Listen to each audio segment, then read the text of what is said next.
Go. Good morning, I'm Zam Monroe. This is Leadership 2020, and this morning we're going to do three pieces. The first piece is called Everything Has Changed and Nothing is Different. It's a look at the world we're currently occupying and the real estate market and how it has responded to the changes that we've seen this year.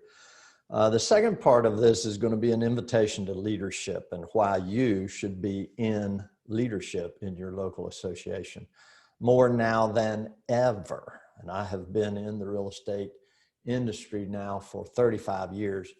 The changes that I see in today's real estate environment, more than ever, we need your expertise as active agents and brokers who are actively in the business every day. We need your guidance to run realtor associations correctly and point them in the direction they should be pointed. And then the third piece of today is going to be a look at, once you have volunteered, the things that, some of the things you should do and some of the things you should not. There are protocols and things to being a committee member, to being a committee chair, and to function at your best. So I hope you have your coffee. Hope you didn't stay up too late last night.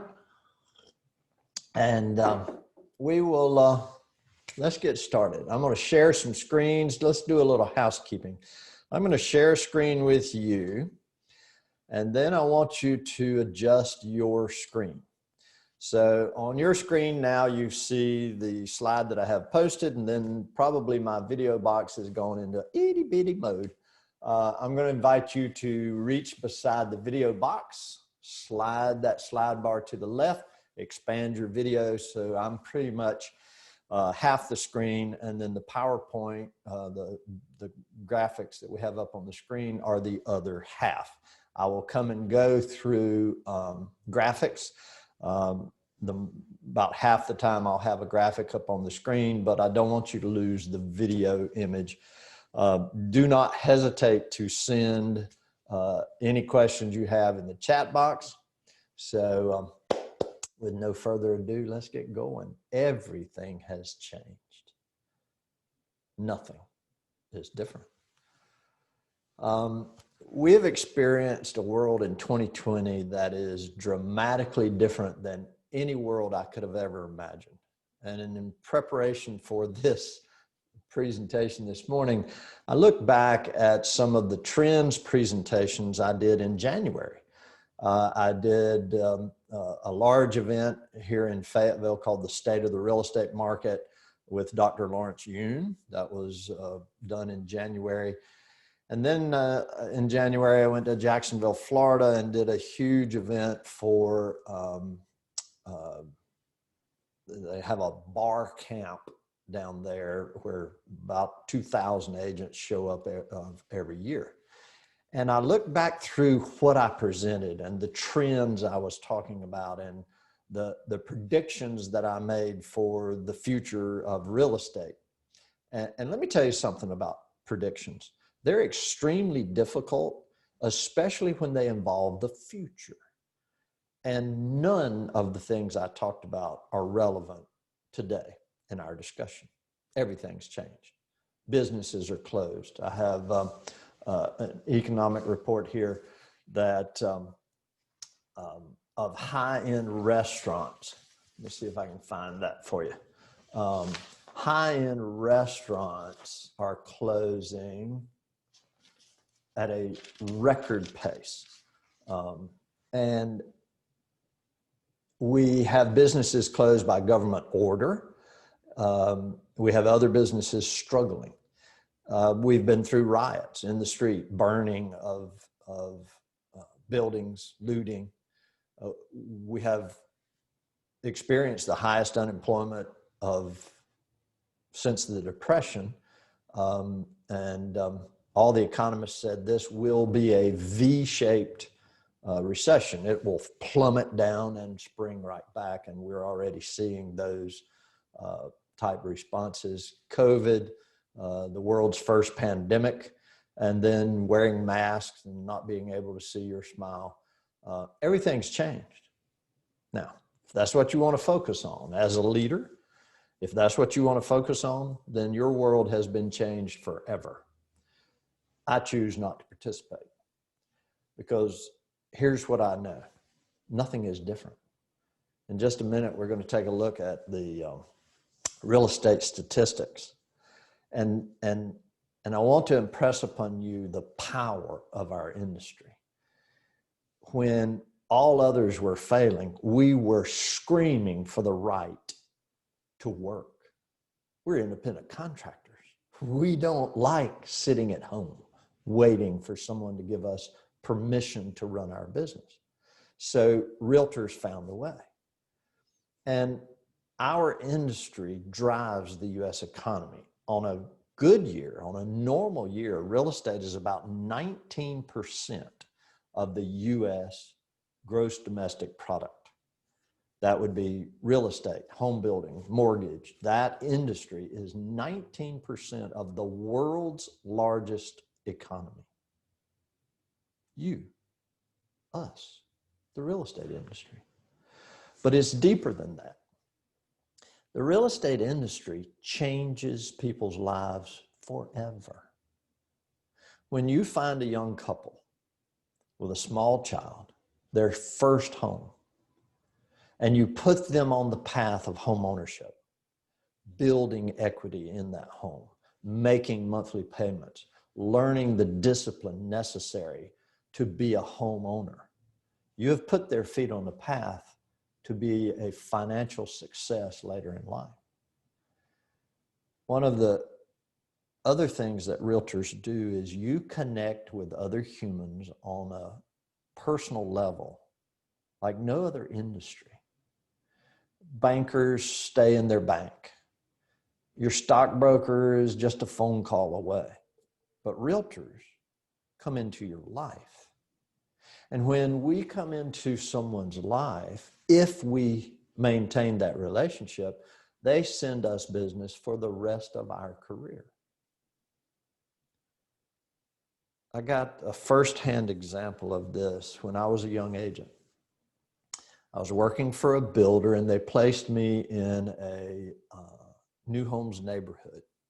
So I sat in the model home every day, walked the neighborhood, got to know the folks, and I sold the houses. So when people would come in, whether they had a realtor attached or they came in on their own, I would help them find the right house in our neighborhood and then handle all the details. And after the closing, I would see them on a regular basis because I was in their neighborhood just about every day. Well, I live and work in Fayetteville, North Carolina. We're attached to Fort Bragg, world's largest landmass military base, home of the 82nd Airborne Special Operations Command, Delta Force. And so we have a transient military population that comes and goes. And lots of the people who bought in my neighborhood were active duty military. And I had a young family that moved in. This was late in 1989, and they bought a house. We got it closed. They moved in. They'd been in the neighborhood about 2 weeks. And the young soldier was ordered to go to Kuwait to war. And the city of Fayetteville emptied itself into aircraft to lift these soldiers out of here and take them all the way around the world to fight a war. And that young man came to my model home and he said, "Zan, I'm leaving tomorrow. I don't have any way of knowing if I will ever come back. And you are the only friend we have here. Will you, if something happens to me, will you give me your word of honor that you will help my family sell this house, move back to Ohio, and rejoin my wife's family so that my family is taken care of?" He said, "I cannot get on that airplane tomorrow unless I know someone will look after my family." And that was a turning point in my career, because I realized at that moment, we're not just selling houses. That's not the purpose of the real estate industry. The purpose of the real estate industry is to create relationships with the people that we work with and create homes for them. Everything is different. Everything has changed. Yeah, maybe. Nothing is different. That mandate that young soldier gave me still applies. When you help a family relocate to your market, or move across town, or simply move up to a bigger house because they are expecting twins like my niece, you have helped shape our country. And that is not something to be taken lightly. You are already in leadership. Whether you sit on a committee at your board of realtors doesn't really matter. What matters is you must be aware you're already in leadership. You are changing the lives of people every single day. Now, it's time to help your industry by leading there too.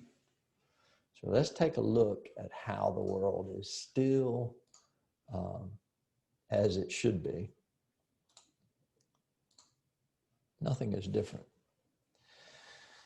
Let's take a look at real estate.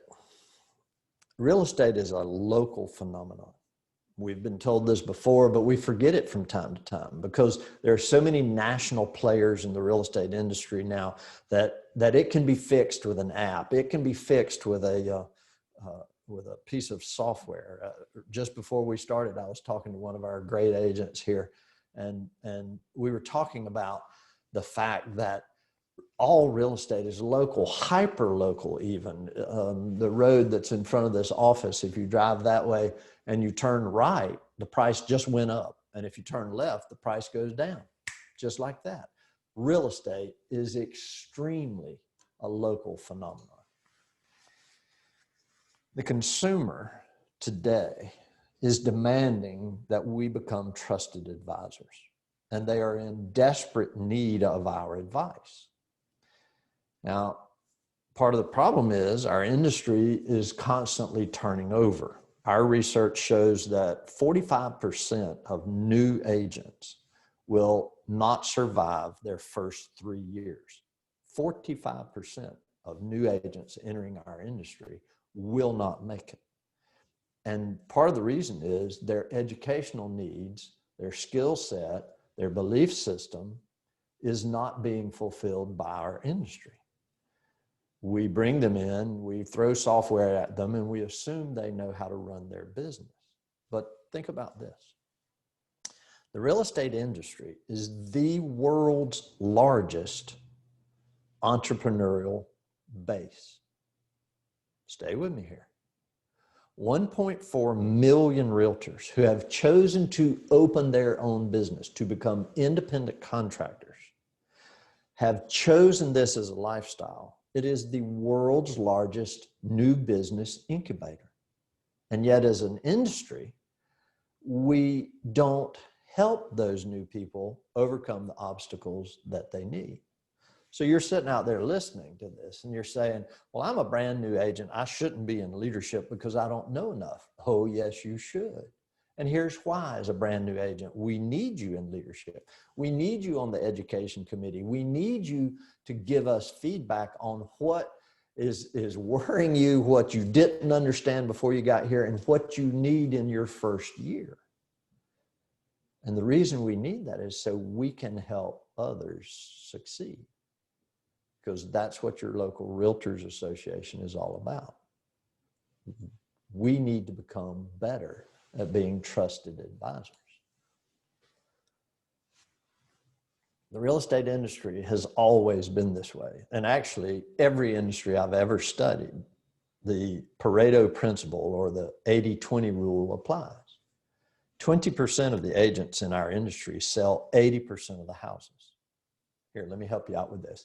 20% of the agents in your company sell 80% of the houses that your company sells, which also means that 80% of the agents in our industry sell 20% of the houses. Now, this is a rule that's always been around. The Pareto principle is a real event. Pareto was an Italian economist. He was actually the first traveling paid speaker. He was in the late 1800s. The Italian government hired him to tell them why 20% of the farms in Italy produced 80% of the crops. Well, he came up with the Pareto principle, and then he toured all over Europe teaching the 80-20 rule. It's still with us today. Hey, think about it this way. 20% of the people produce 80% of the income in the United States. It's always been that way, which means 80% of the people in the U.S. produce 20% of the income. 20% of the rooms in your house get used 80% of the time. There are rooms in my house I never go in, which means 20%, well, think of it this way, 20% of the people in the U.S. drink 80% of the beer. 20% of the people in the U.S. drink 80% of the beer. 20% of the people in the U.S. create 80% of the car wrecks. They're also the 20% that drink all the beer. 80-20 rule. Now, as a leader in the real estate industry, once you understand this principle, how can you apply it to helping our industry grow? We need to focus on the 80%. And we need to focus on the 20%. We leave our top producing agents alone mostly. We don't encourage them to come into our fold because they're so busy. Doing what? Running their business in the real estate industry. We need to know what those top agents need. And at the same time, we need to focus on the bottom 80% and figure out what they need. Based on research that I have done over the last few years, failing agents lack two things: business skills and communication skills. I have a trainer here locally that runs, she works for one of the real estate companies, and she was telling me a few weeks ago, she said, Zan, I have about 10 young agents under 30 years old, and when I work with them, they keep asking me the same question. Tell me what to say. And she said, for a while, I thought they were talking about the scripts that you would use at like a listing presentation or a buyer presentation. And she finally questioned them deeply enough that they told her, no, we just don't know what to say to anyone. We've grown up texting and emailing. We don't know how to communicate with fellow humans. And business skills? Well, learning business skills is not part of the real estate course. We've got to teach better. We've got to teach relationships. And those relationships will help our agents succeed. This is not an Uber industry. Although there are two agents in the Chapel Hill market who have created an Uber type software that they think will revolutionize our industry. Those two agents, if you sign up for it and you go buy a house, you can send a text, and a real estate agent, like an Uber driver, will appear on your screen, and they'll drive straight to you, meet a stranger anywhere, anytime. That's not the kind of relationships that we want to foster as an industry. Now, nothing's different. I've been an association executive for 20 years. And I know Darlene in Neuse River is on here. She's been around longer than me. And we have seen the writing on the wall, quite frankly, for the last 20 years. Realtor associations are going away. Oh my God, it's the end of the Realtor Association. They're all going to be merged together. Even the National Association a few years back made a strong attempt, pouring $15 million into the merger of associations. We're still here. We're still here because our local real estate agents want a local place to work with. You see, The 80-20 rule applies here. Only 20% of the real estate agents even know that there is a National Association of Realtors. They don't even know that there is a State Association of Realtors, nor do they care. All they care is local associations are still here. And they know the phone number and they can call and get help. And that's what we do as a local association. That's what your job is in leadership, is to structure your local association to help the agent. Oh, by the way, MLS, it hadn't gone away either. Oh, Zillow is going to take over the world. Realtor.com, Google, yeah, no. Why? Because local works. Real estate's a local phenomenon.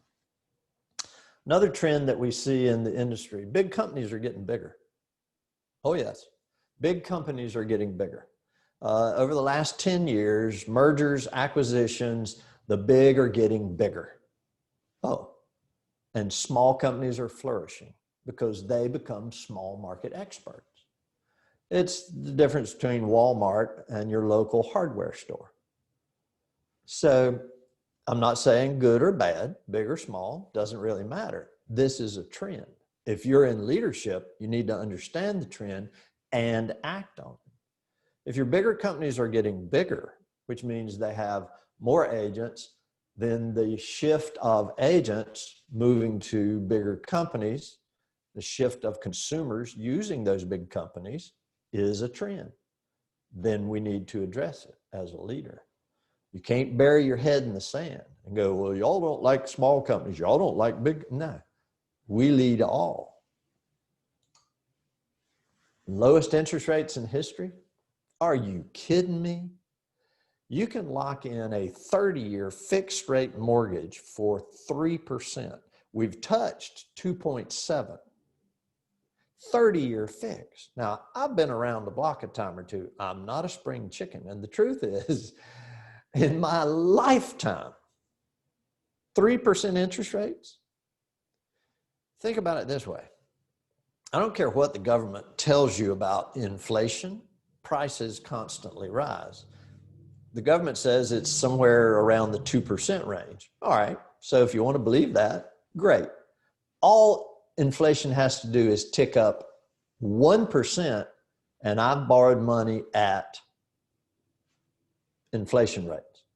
If it ticks up to 4 or 5% inflation, the mortgage company is paying me to hold their money. I don't know about the rest of you, but I was around in the 70s. My first mortgage was 10.5%. They reduced it to 10% at the closing table. I just about cried. Some of you, in the chat box, tell us what's the highest you've ever seen, but this is a fabulous time to be buying a house. Here's a second piece that you need to pay attention to. If you were around in the 70s and you remember what happened, the federal government spent a lot of money and it created inflation.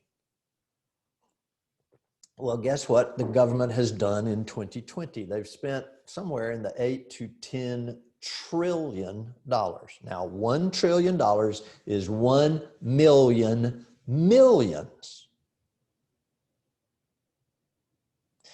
Let me put it a little differently. If you make $50,000 a year for your entire lifetime career, then if you make 50 grand a year for your lifetime career, in your lifetime, you will earn about $1 million.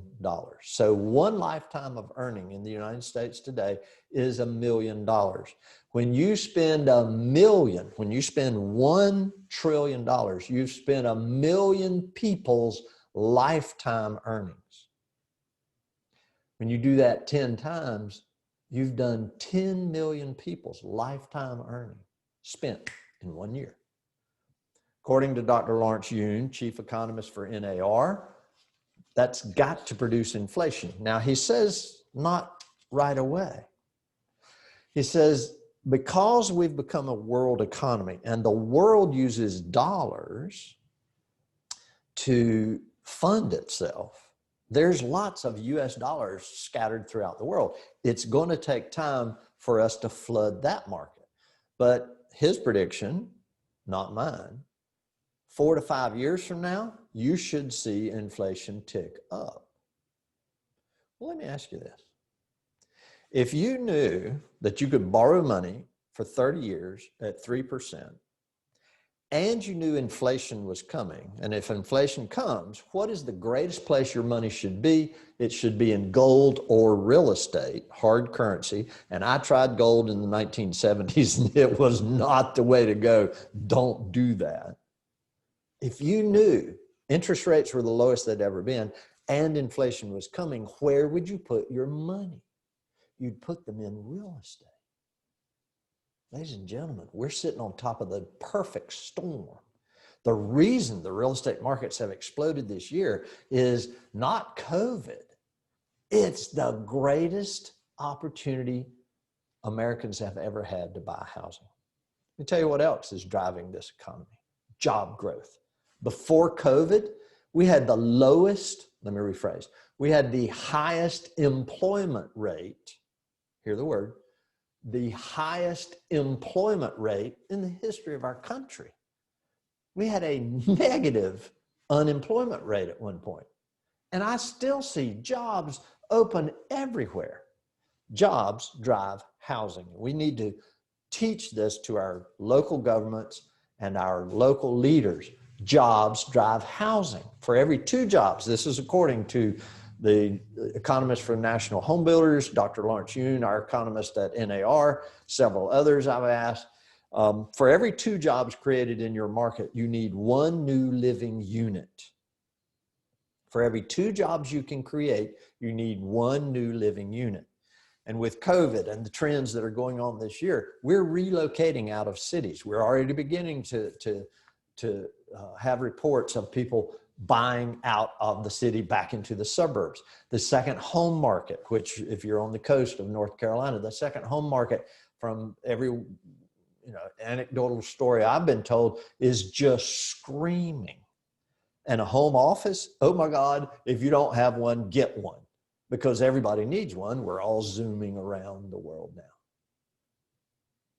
But jobs drive housing growth. I have realtors out of the Raleigh market who, it's just insane up there. 75 people a day are moving into Wake County, Raleigh. 75 people a day, not a month, a day, because the jobs are there and the growth. So I want to stop and get a little feedback because y'all are being quiet. So I need a little feedback based on what you've just seen. Now I'm going to take you into some more economic numbers. Based on what you've just seen, if you are in leadership or thinking of leadership at your association, what should we be focused on? What did that just tell you? I need your feedback here. Time out. Pay attention. Get off your phone. Give me some feedback, because that was good information that will enable you to lead your association better. I need your feedback. So talk to me on the chat. Come on. Get off the phone. Get with me. So Ben Myers says, encouraging job growth locally. Yeah, we need to focus on our economic development group in whatever town you may be in. Come on, people. Margaret Bartlett says, we need training on investing in real estate. There's very little training to agents or to the consumer about investing. Thad says, beware of the bubble. Yeah, I'll show you the bubble in just a minute. There is no bubble here. This is true market demand. The millennials have exploded, and we are in the largest housing shortage known to mankind. No bubble here. Amy DeMars says, we're primarily a military town as well.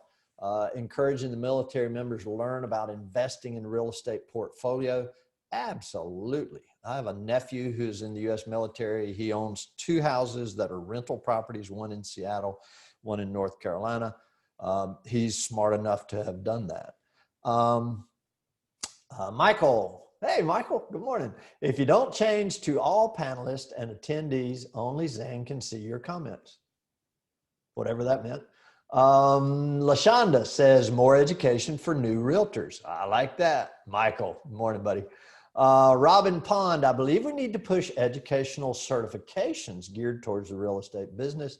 There are some great programs out there that would really help many new realtors. I agree completely. Here's the problem with designations. This next generation could care less about letters behind their name. I mean, the courses are great, but when you sell the letters behind your name that the consumer, nah, that's not the way to sell it. We got to sell the power that that knowledge will bring to them. So focus on that. What else do we need to change here? I'm glad to see y'all are awake. Y'all are doing good. All right. You ready for some more? All right. Let's try a little more. Let's take a look at Dr. Lawrence Yoon's latest. Wait a minute. Robin's got something else for me here. Let me look.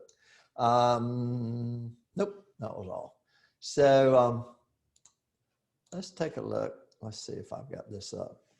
Let's take a look at the real estate markets. This is directly from the National Association of Realtors, Dr. Lawrence Yoon, and he's your chief economist from NAR. Let's take a look at the real estate markets this year. Total existing home sales. Total existing home sales on an annual rate. You can see this is starting in 2016. We're bumping along at about 5.5 million homes a year. Now, these are not new construction, no new construction in here. This is just existing homes. Had a little dip in 2018. We had begun a spike in the first of 2020, late 2019. You can see we fell off the cliff in April and then May, and came right back up in June, and the end of that is August. So we are sitting at about a 6 million homes annualized sales rate, which is a better than normal year. I also have information here about new homes from Elliot Eisenberg, who is another economist. He used to be an economist for the National Home Builders. You might want to jot this down. New home sales are up 43.2% year over year. This was September the 24th. And up 14.9% year to date. Annualized, that means about 6 million sales, the best since 2006. And for the first time, we may crack 1 million new construction homes this year. I'll show you in a minute. Somebody talked about the real estate bubble. I'll show you where that bubble is and is not. Here's the second, median price of existing homes.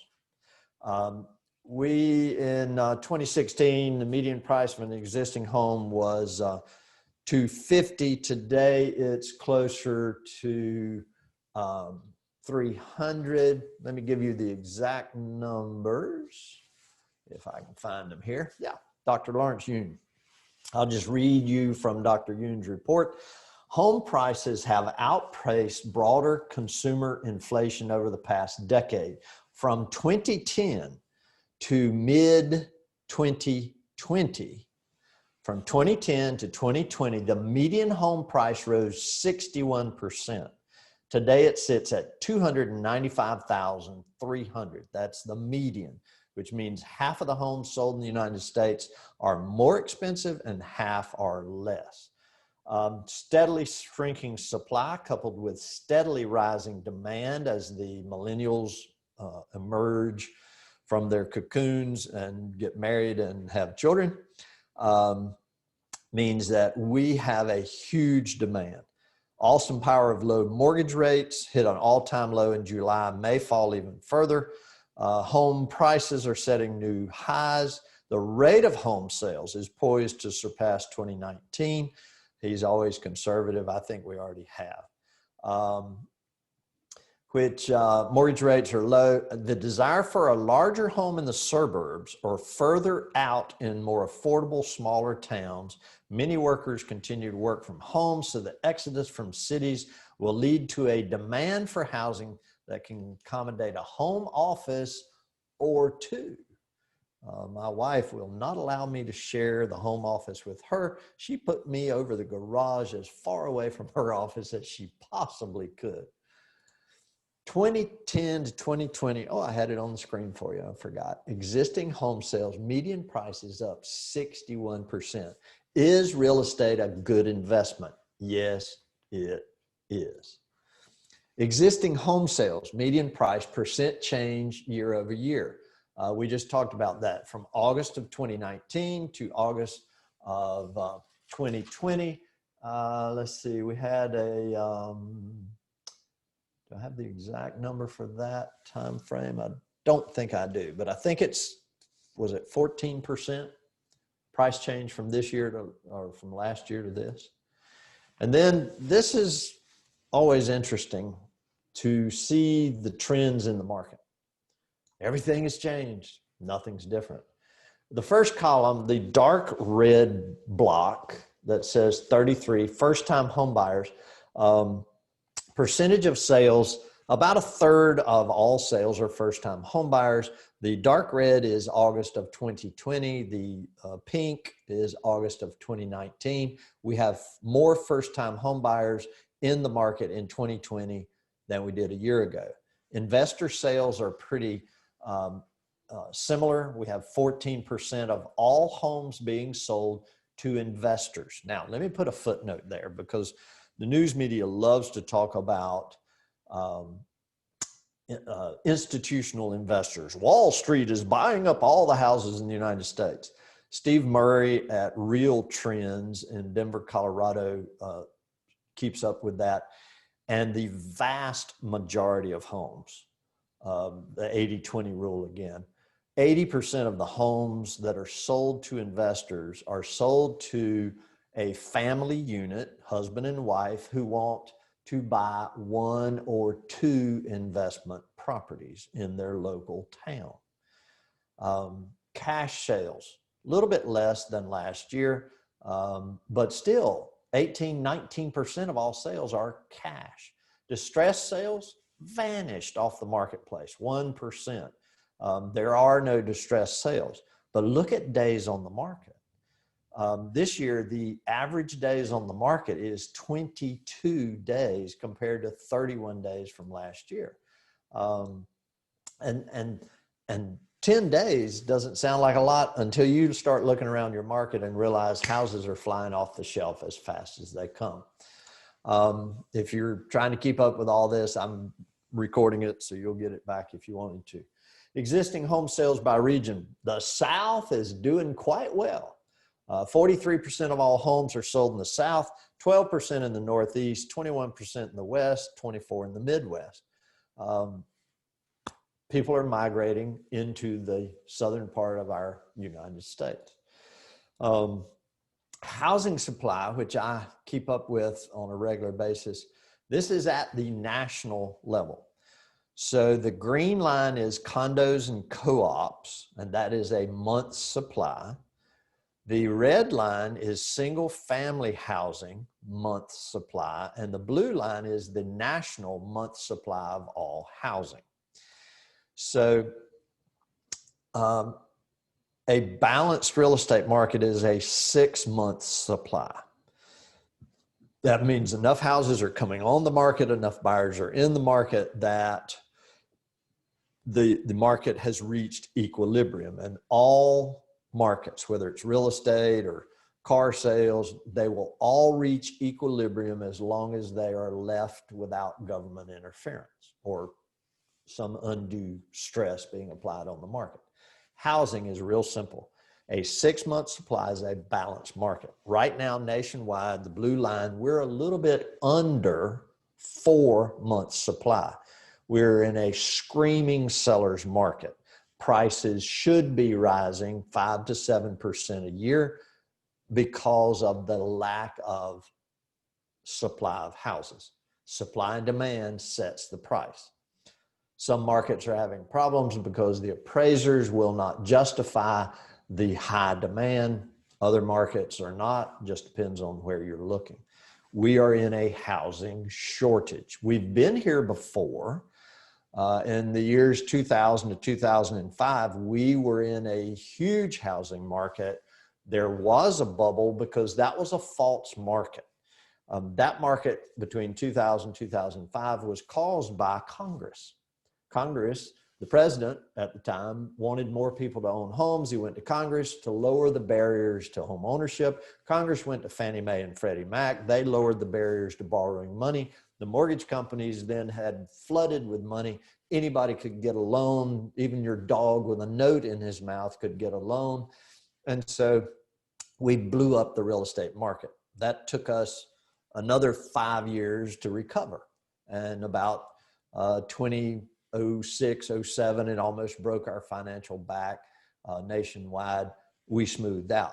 Now, mortgage loan is tighter than it's ever been. To qualify, you've got to dot your I's and cross your T's. There is good money out there, but we are in a true housing shortage based on demand and population growth. Sales by price range. 41% of all sales are between $250,000 and $500,000. Now, depending on your marketplace, we need to look at local numbers because that number will dramatically change. That doesn't apply to my market because our average sales price tops out, in the 450 to 500 range. 33% are in the 100 to 250. But I think it's interesting, nationwide, only 4% of homes sell in excess of $1 million.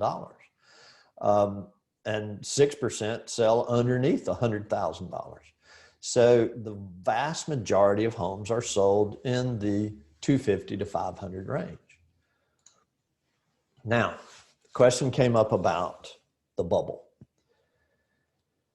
I've been tracking this with Dr. Lawrence Union. This is his chart since the year 2000. And you can see in the year 2000, we built and sold. The blue line at the bottom is new construction or multifamily. And the what is that color? Orange, brown, whatever your screen says. Those are single family homes. So this is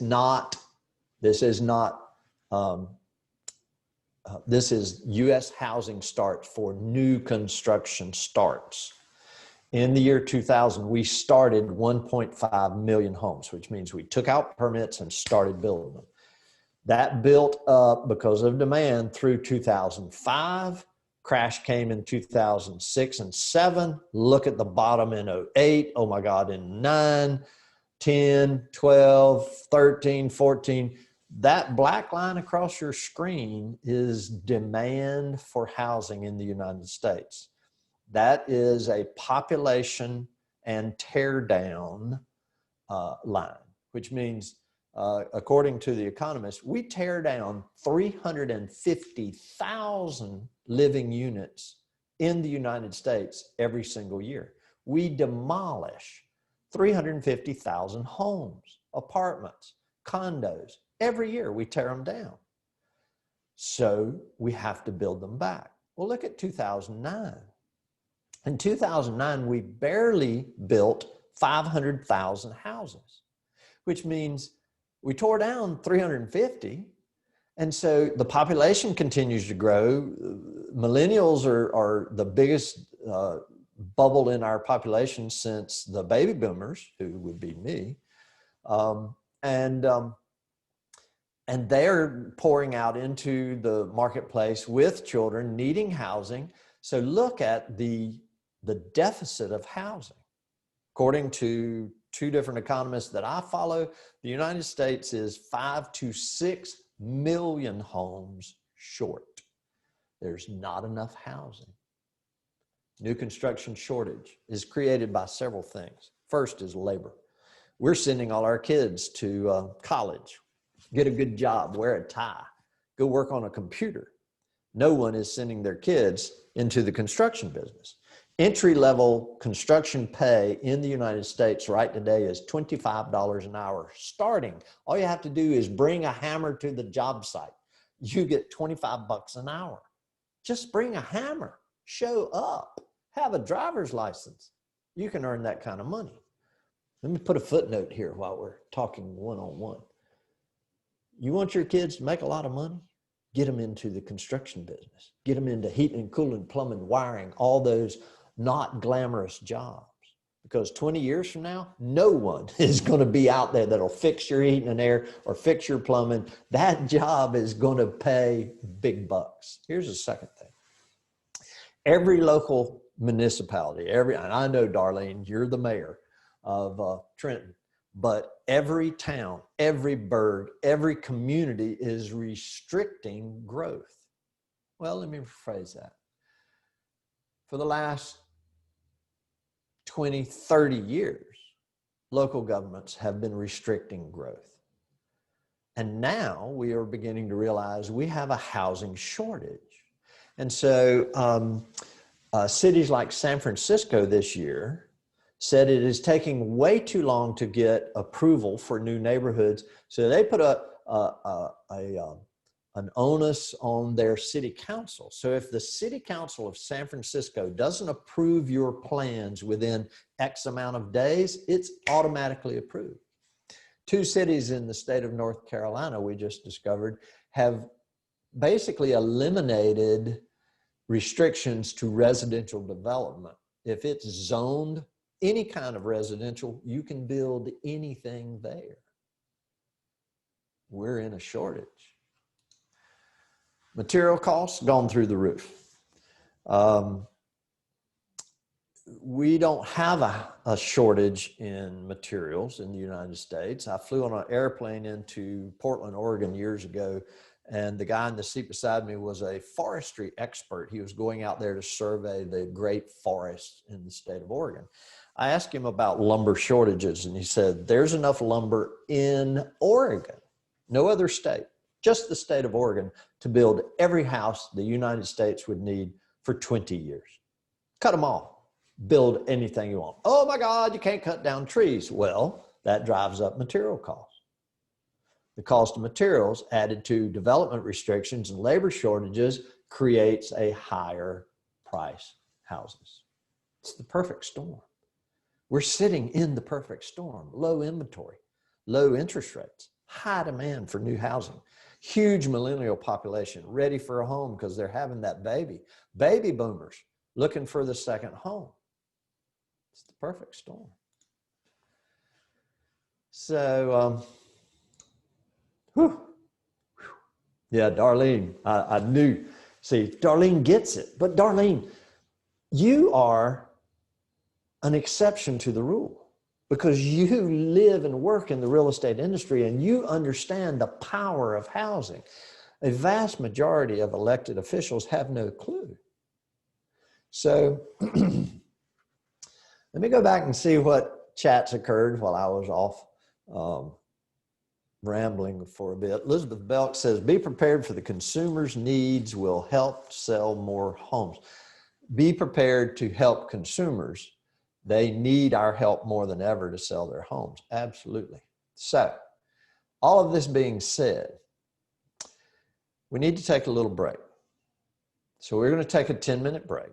When we come back, I need your comments in the chat box because you're in leadership or you're going to be in leadership or you are in leadership in your real estate business. What does your local association need to focus on based on what you've just heard? And all this is being recorded. So based on what you've heard, I need to see in the box. And you got 10 minutes to work on it. So go make those phone calls, get you another cup of coffee. We'll be back. And now we're going to talk about when you move into leadership in your association, then we will have to help you, help us run these local associations. Michael Fredrickson says, please change the to box to all panelists and attendees at the bottom of your screen so that when you hit that, it'll come to all of us. So all panelists and attendees.